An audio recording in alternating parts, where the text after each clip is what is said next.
Teacher Talking Sports, what it does, what it do, how we live. And yesterday, the Pro Football Hall of Fame named their 15 modern era Hall of Fame finalists. They cut that from a list of 25 semifinalists. So the 10 guys who did not make the cut are Tiki Barber, Anquan Bolden, London Fletcher, Eddie George, James Harrison, Robert Mathis, Steve Smith Sr., Hines Ward, Ricky Waters, and Vince Wilfork. These guys will be then trimmed to 10 and 5 later in the year before the class is announced on February 8th. They'll be joined by the 4 finalists previously announced: Buddy Parker in the coaching category, Randy Gradishore, Steve McMichael, and Art Powell in the senior category. They're going to need at least 80% of the votes to be enshrined. So I'm going to name the 15 players in alphabetical order by last name and just briefly go over their stats and accolades from their NFL careers. Let's start with cornerback Eric Allen. His 54 interceptions are tied for the 21st most in NFL history. His 8 return touchdowns on interceptions tied for the 8th most.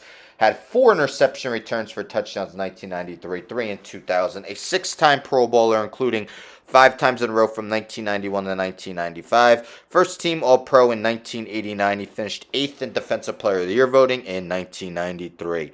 Jared Allen, the defensive end, was a 5-time Pro Bowler, 4-time first team All-Pro. He twice led the NFL in sacks, had 7 straight seasons with double-digit sack totals from 2007 to 2013.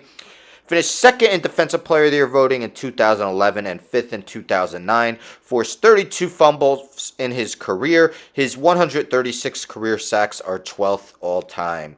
Willie Anderson played right tackle for much of his career. A 4-time Pro Bowl from 2003 to 06. 3 straight first-team All-Pros from 2004 to 2006. Anderson played in all 16 games in 10 of his first 11 seasons, so proved to be quite the durable offensive lineman. Jari Evans, right guard, made 6 straight Pro Bowls from 2009 to 2014, a 4-time first-team All-Pro, 4 straight seasons, 2009 and 2012. He won a Super Bowl with the Saints. Started all 183 games played in his career. Next, defensive end Dwight Freeney, a 7-time Pro Bowler, a 3-time first-team All-Pro. He led the NFL in sacks in 2004, won a Super Bowl with the Colts, forced 47 fumbles in his career, had 7 double-digit sack total seasons, and his 125.5 career sacks are 18th all-time. Antonio Gates, one of the most prolific tight ends, 8-time Pro Bowler, 3-time first-team All-Pro. For his career, 955 catches, 11,841 receiving yards, 116 receiving touchdowns. That touchdown total is the record for tight ends. Out of all players, he's 17th all-time in receptions, 31st all-time in receiving yards, and 7th all-time in receiving touchdowns. Rodney Harrison, one of the hard-hitting safeties during his playing career, 2-time Pro Bowler, 2-time first-team All-Pro. Harrison won 2 Super Bowls with the Patriots, intercepted 34 passes in his career, forced 15 fumbles, had 30.5 sacks, and finished 4th in Defensive Player of the Year voting in 2003.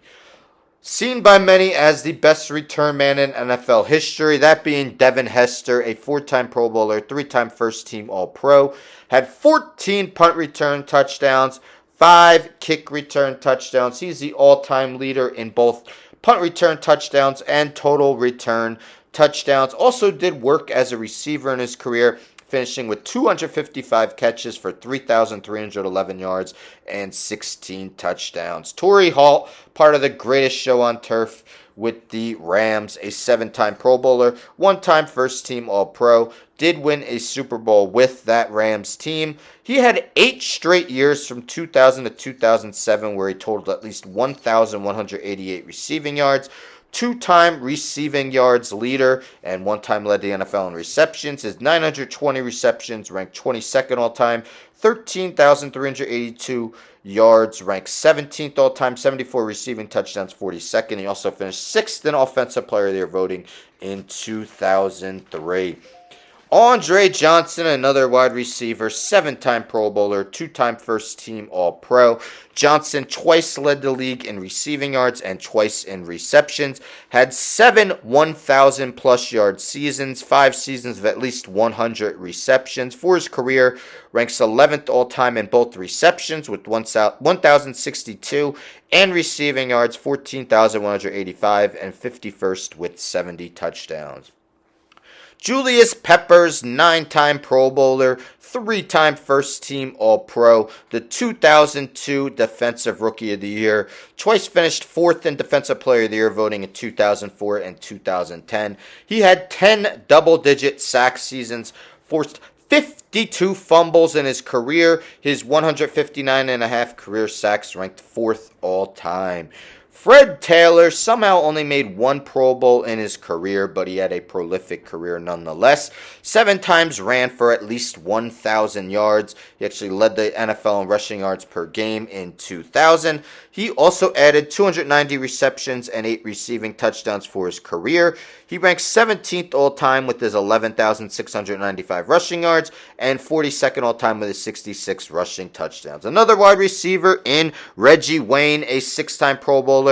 2010 was named a first-team All-Pro. Wayne won a Super Bowl with the Colts, led the NFL in receiving yards in 2007, 7 straight 1,000-plus yard seasons from 2004 to 2010. He had 4 seasons of at least 100 receptions. All-time, he's 10th in both receptions, 1,070, and receiving yards, 14,345, 29th in receiving touchdowns, 82. Patrick Willis, somewhat of a brief career, just 8 seasons, but man, was he good. 7-time Pro Bowler, 5-time first team All-Pro, the 2007 Defensive Rookie of the Year. He had Defensive Player of the Year finishes of 5th and 7th in his career. Willis twice led the NFL in tackles, had career 20.5 sacks, 8 interceptions, and 16 forced fumbles. And let's end with Darren Woodson. The longtime Cowboy was a 5-time Pro Bowler, 3-time first-team All-Pro, a member of 3 Super Bowl winning teams with Dallas. The safety had 23 interceptions for his career, 12 forced fumbles, and 11 sacks. So those are your 15 Pro Football Hall of Fame finalists for the class of 2024. Again, it'll be whittled down to 10 and then 5. Then those 5 guys need to receive at least 80% of the vote. Which 5 would you like to see Which 5 would you like to see it be whittled down to? I would have to definitely go with the 2 first-timers, 2 guys on the ballot for the first time, Antonio Gates and Julius Peppers. Torrey Holt, I think, should have been in for a while, just hasn't made it yet. Patrick Willis, despite the brief career, was so superb in his time. I think he should be in. That's 4. The 5th is hard because, let's face it, all these guys have somewhat of a case. I might lean toward Darren Woodson. I actually have a series, Is He a Hall of Famer? I did Darren Woodson, and I said, I do believe he should get in, but who do you think should get in from these 15 finalists? Let me know in the comments. Anyhow, don't forget to subscribe. Tell a friend to tell a friend to tell a friend to subscribe. Like the video, share the video, hit the bell for notifications. I'm out.